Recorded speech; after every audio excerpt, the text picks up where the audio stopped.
Okay mga ka-AXS, good day sa inyo. So update tayo ngayon for November 17.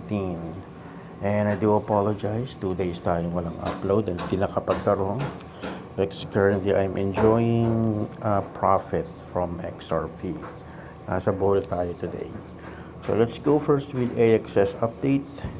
So as of the moment, meron tayong ang price of AXS is $5.56.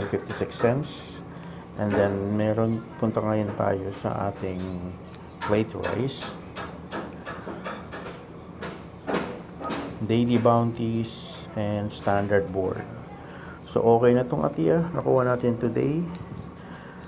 Classic, 35 points win battle. And then win battle origin, 35 points. So, for the whole week, fortunately, nakuha lang natin is 400 points.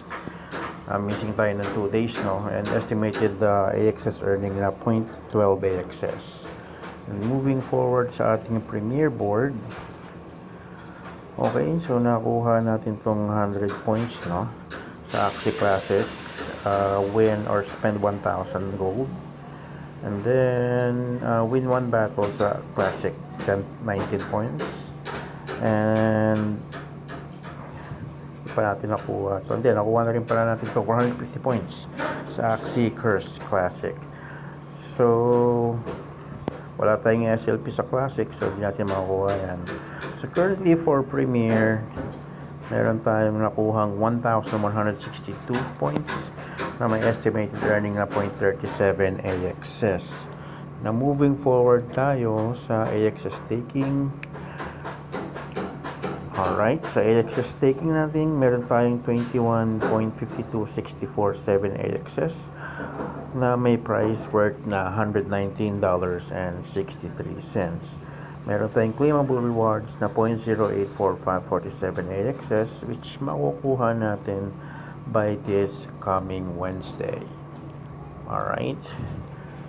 So, yun yung update natin today. So, gusto kong makita nyo. Okay. Nasaan tayo ngayon? Currently ngayon, nandito tayo sa Bohol.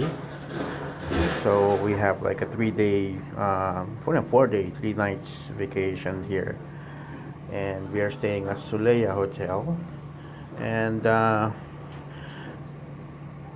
Saturday, I think, Saturday or Sunday, it was Saturday, nag-pump si XRP. And good thing we were able to get the profit.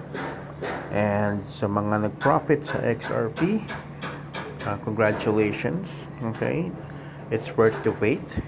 So moving forward, guys, okay, we're gonna be updating again. And yeah, just enjoy the bull run.